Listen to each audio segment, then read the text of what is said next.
घोषणाएं हो रही। कल भी जो है हमने देखे बताया जा रहा था, एक रिंग रोड इधर से बन गया है, एक कॉलेज रोड इधर बन रहा है, एक यूनिवर्सिटी, सिर्फ कागज पे हो रहा है। अभी इलेक्शन का समय है, घोषणाएं आप देखेंगे तो इसके बाद होना कुछ नहीं है, होगा तब जब हमारे नेता। ऐसी भी अफवाहें और यहाँ से बातें उठ करके आ रही है कि कुछ आपके जो महागठबंधन के सत्ताधारी के जो अभी लोग हैं, प्रतिपक्ष के जो लोग हैं, उनमें से ऐसी चर्चाएं आ रही कि तारापुर विधानसभा से किन्हीं को टिकट दे दिया गया है। इसमें कहां तक सत्य? देखिए अभी कोई राज्य के बिगड़ते हालात पर आरजेडी के दिग्गज नेता जितेंद्र कुशवाहा ने कहा, सत्ताधारी नेता कर रहे अपना उल्लू सीधा, नहीं है राज्य की जनता की सुध मतदान सूची पर। कहा, एनडीए की सरकार पिछले दरवाजे से बने रहना चाहती है सत्ता में। भारत दर्शन एक आवाज पर सीधी लंबी बातचीत बिहार झारखंड के क्षेत्रीय प्रभारी संजीव के साथ कैमरामैन सत्यम के साथ खास पेशकश। नमस्कार, आप देख रहे हैं भारत दर्शन के बाद, मैं हूं संजीव, मेरे साथ है कैमरा पर सत्यम जी।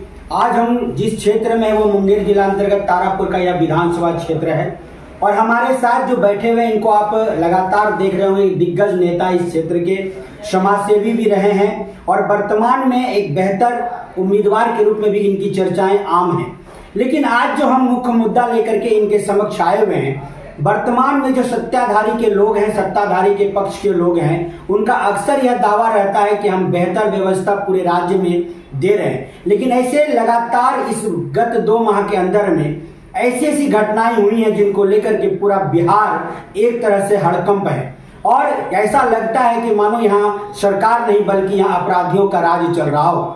ऐसे कई मुद्दे हैं, ज्वलंत मुद्दे हैं। वर्तमान में जो व्यवस्थाएं बनाई गई सुल्तानगंज से लेकर के देवघर तक जाने के मार्ग को लेकर के बोलबम के भक्तजनों के लिए, वह भी पिछले वर्ष की भांति इस वर्ष बहुत ज्यादा बेहतर व्यवस्था नहीं रही है। हम आज इनसे यह जानने का प्रयास करेंगे कि क्या सत्ताधारी के जितने लोग हैं उनके दावे और उनके जो रहनुमा हैं क्या बेहतर कार्य इस क्षेत्र के लिए कर रहे हैं। वर्तमान में आपको हम बताने का कष्ट करेंगे कि इसी क्षेत्र के अभी वर्तमान में मुख्यमंत्री भी हैं, उप मुख्यमंत्री के रूप में उनका यहाँ पर दावेदारी और इनका भी आवास इसी क्षेत्र में और इसी तारापुर विधानसभा में है और उनके घर के आगे से भी जाने का जो मार्ग बना हुआ है, आज भी ऐसी स्थितियां हैं कि बोलबम के लगातार कई भक्तजन अपने वाहनों को लेकर के गिरते नजर आते हैं। साथ में यहाँ जो बच्चे हैं वह भी अपने स्कूल से जब अपने असरगंज प्रखंड की ओर आते हैं या असरगंज से लेकर के तारापुर हवेली खड़गपुर तक जाते हैं, वहां भी ऐसा देखा जाता है कि अक्सर उन्हीं के घर के सामने में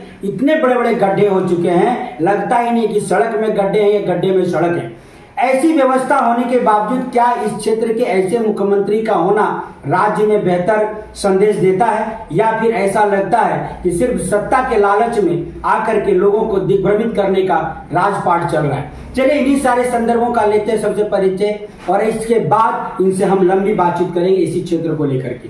क्या शुभ नाम है सर आपका? मेरा नाम जितेंद्र कुशवाहा हुआ, राष्ट्रीय जनता दल के प्रदेश सचिव है। साथ में मेरी पत्नी जिला परिषद की चेयरमैन रही है, अभी भी जिला परिषद है तारापुर। चलिए, तारापुर विधानसभा के आपके चेयरमैन हैं, इन मुद्दों को लेकर के जो अभी हम आपको बता रहे हैं कि इस क्षेत्र में खास करके राज्य में जो अभी घटनाएं हुई, ऐसी घटनाएं हुई जो पूरा बिहार दहशत, इसको लेकर के क्या कहना चाहिए? देखिए, मेरे नेता आदरणीय तेजस्वी यादव जी लगातार बुलेटिन जारी कर करके बता रहे हैं कि कोई ऐसा दिन नहीं है जिस दिन चाहे राजधानी हो, राजधानी के बगल के जिला हो, जहाँ पर हत्या, बलात्कार, छोटी छोटी बच्चियों के साथ और तमाम डकैती, कभी आप देखिए रणगांव में हाल फिलहाल लगातार उनके यहाँ सोना चांदी का गरीब आदमी है, दुकान चलाता है, किसी तरह से तोड़ करके ले जाना, शटर काट करके लेके जा रहे हैं।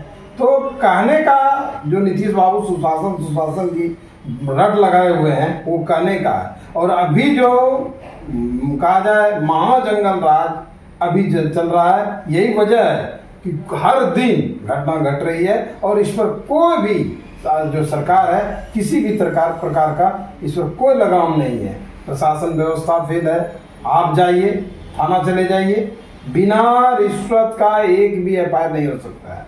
बिना आप चले जाइए ब्लॉक, चले जाइए अनुमंडल, कोई भी काम आपका बिना रिश्वत का हो नहीं सकता है। इसलिए ये पूरा तरह से कहिए कानून व्यवस्था फेल है और इस पर जनता उग्र हो रही है। अब जो है आगामी 2025 में आप देखेंगे हमारे आदरणीय नेता तेजस्वी यादव के नेतृत्व में ये बिहार फिर जो है प्रगति की ओर जाएगी। और ये जो आए दिन घटनाएं हो रही है, इस पर निश्चित तौर पे हमारे नेता लगाम लगाने का काम करेंगे। सत्ताधारी के नेता और यहाँ के तारापुर विधानसभा के विधायक भी हैं वर्तमान में, और अभी उप मुख्यमंत्री के पद पर भी हैं।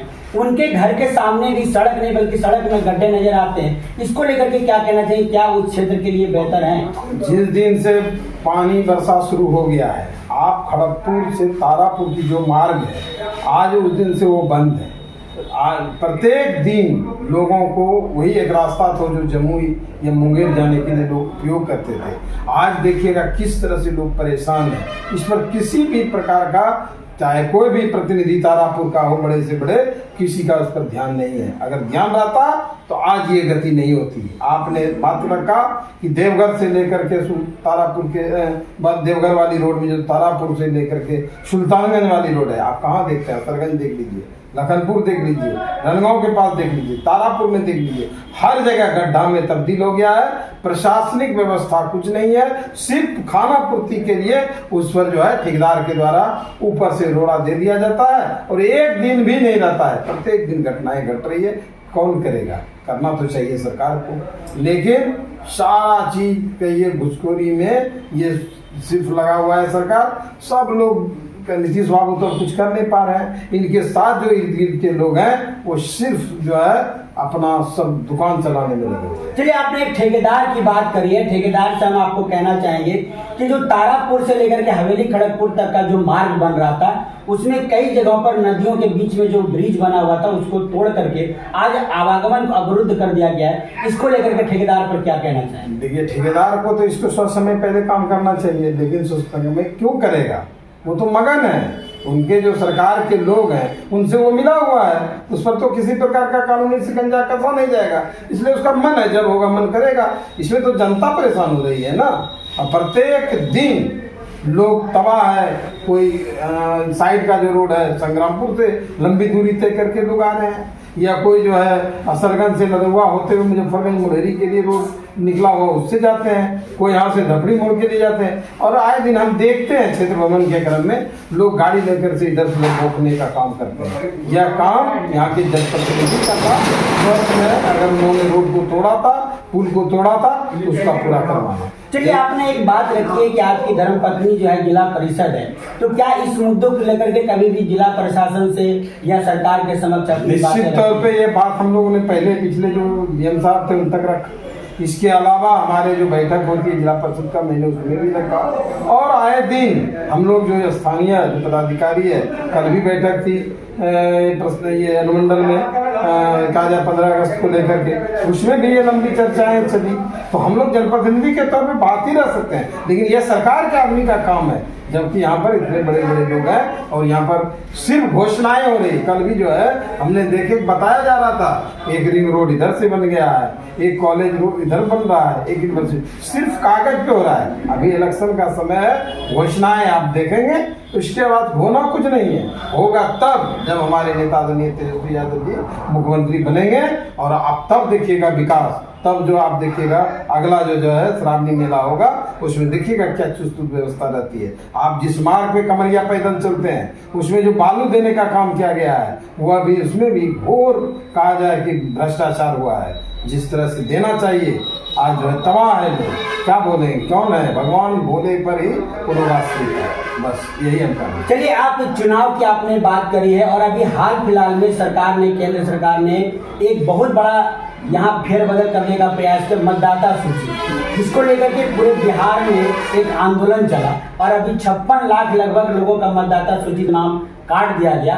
इसको लेकर के क्या कहेंगे केंद्र सरकार की भूमिका? निश्चित तौर पे आम आवाम आप चल के समाज में देखेंगे, हम लोग तो लगातार घूम रहे हैं, और अभी भी हम लोग ऐसे लोगों को चिन्हित करने के लिए प्रत्येक बूथ पे जा रहे हैं। हमारे नेता आदरणीय तेजस्वी यादव जी ने कल ही पूरे बिहार के सभी राष्ट्रीय जनता दल के, चाहे कोई प्रकोष्ठ के पदाधिकारी हो, सबको ड्यूटी लगा हुआ है कि आप लोग जाइए, बूथ पे देखिए कौन ऐसे व्यक्ति हैं जिनका कि जिंदा रहते हुए नाम काट दिया गया है। और कई लोग ऐसे हम लोगों के पास मिल रहा है। आप दूसरे दिन आइएगा तो हम निश्चित तौर पर आपको प्रूफ दिखाएंगे।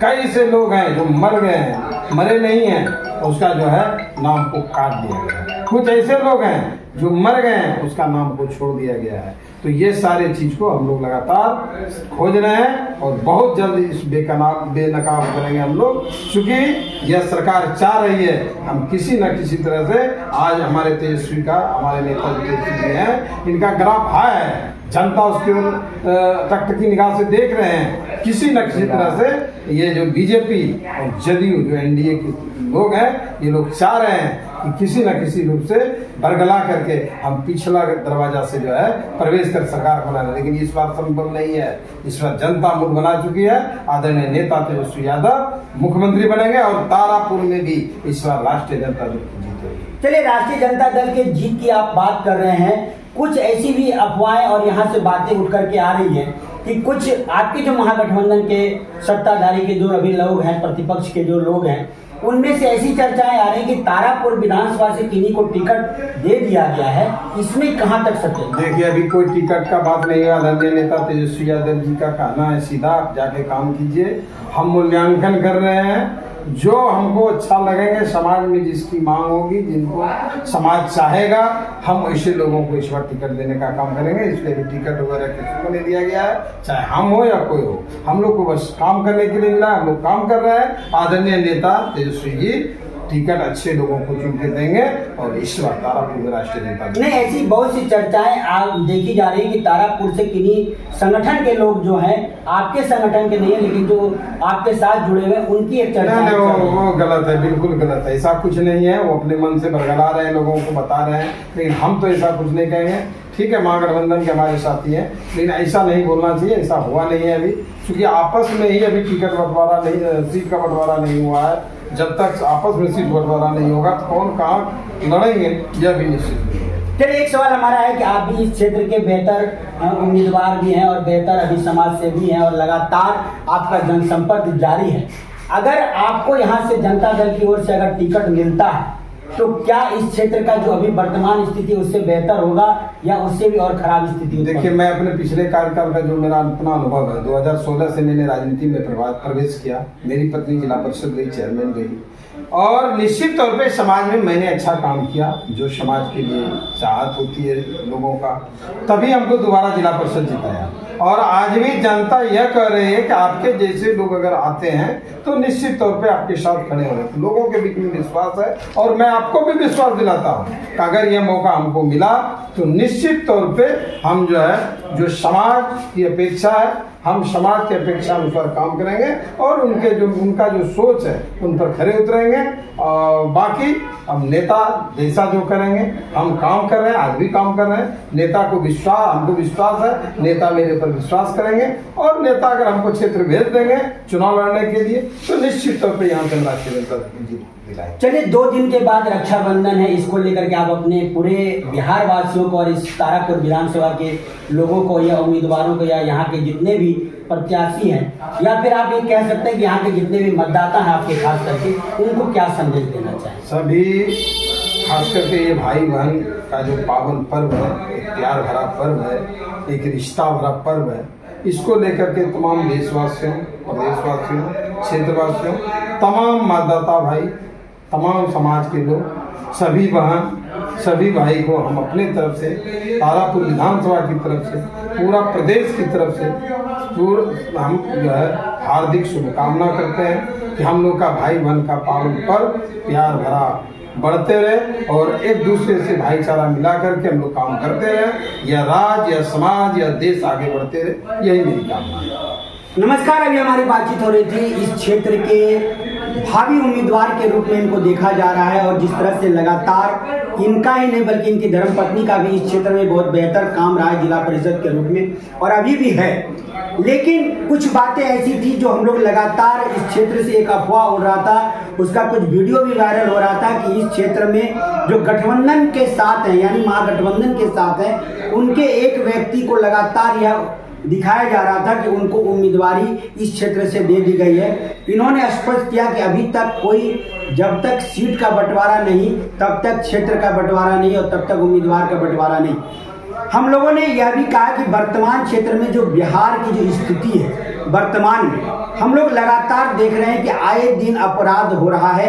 यहाँ तक कि राजधानी जैसे क्षेत्र में जहाँ मुख्यमंत्री महोदय खुद विराजमान है, वैसी जगहों पर भी लगातार हत्याएं और बलात्कार की घटनाएं हम लोगों को देखने को मिल रही है। और आए दिन हर समाचार पत्र इस बात को लेकर के लगातार प्रकाशन कर रही है कि जो वर्तमान में सुशासन करने वाली सरकार है वो वर्तमान में कुशासन की ओर बढ़ चुकी है। और आज जो उम्मीद लेकर के सरकार बनाई गई थी एनडीए की, आज उनका भी यहाँ पर कोई तरह का खास पहल नहीं देखा जा रहा है। अगर हम केंद्र सरकार की बात करें तो केंद्र सरकार लगातार यह दावा दखल कर रही है कि हम बहुत कुछ बेहतर बिहार के लिए कर रहे हैं, लेकिन अगर उसकी सच्चाई देखी जाए, सरजमीन की अगर हकीकत देखी जाए तो निश्चित तौर पर यहाँ पर शून्य है। हमने एक सवाल इनके समक्ष रखा था कि सुल्तानगंज से लेकर के देवघर तक जो मार्ग जा रही है उस पर भी व्यवस्थाएं सुदृढ़ इस बार नहीं की गई हैं। जो सुरक्षा व्यवस्था होनी चाहिए वह भी पुख्ता नहीं है। यहाँ तक कि बोलबम के लिए जो कच्ची सड़क है जिस पर कि आए दिन लाखों भक्तजन चल करके देवघर तक पहुंचते, झारखंड राज्य में पड़ता है वहां भी वह जो मार्ग में है वहां भी कहीं न कहीं निश्चित तौर पर इस बार भ्रष्टाचार व्याप्त रहा। और यहाँ के ठेकेदार को न देकर के बाहरी ठेकेदार को जो लगातार टेंडर दिया जाता है, इस वजह से यहाँ बेहतर व्यवस्था नहीं बन पा रही है। चलिए हम लगातार इनसे जुड़े रहेंगे और प्रतिपक्ष के एक बेहतर नेता हैं। हम लोगों ने इनके समक्ष यह सवाल रखा था कि क्या अगर इस क्षेत्र से अगर आपको उम्मीदवारी मिलती है तो क्या इस क्षेत्र का विकास होगा या फिर इससे भी बेहतर विनाश होगा। इन्होंने कहा कि नहीं, यदि आज हमें सरकार नहीं बल्कि हमारे जो प्रतिपक्ष के जो सुप्रीमो हैं, नेता हैं, अगर हमको यहाँ से टिकट देते हैं या यहाँ से उम्मीदवारी देते हैं तो निश्चित तौर पर इस क्षेत्र को एक आदर्श विधानसभा के रूप में लोग देखेंगे और बेहतर संदेश, बेहतर यहाँ जो व्यवस्था बननी चाहिए इस क्षेत्र के लिए वह बनेगा। चलिए हमें यह देखना है कि आप हमारे साथ कितने तरीके से और कितने बेहतर सकारात्मक तरीके से आप जुड़े रहते हैं और हमारे चैनल को, इस न्यूज को, इस समाचार को कितना लाइक, शेयर और सब्सक्राइब करते हैं, यह तो आप पर निर्धारित है। तब तक हम अपने संवाद को देते हैं विराम। वापस स्टूडियो की ओर नमस्कार, धन्यवाद।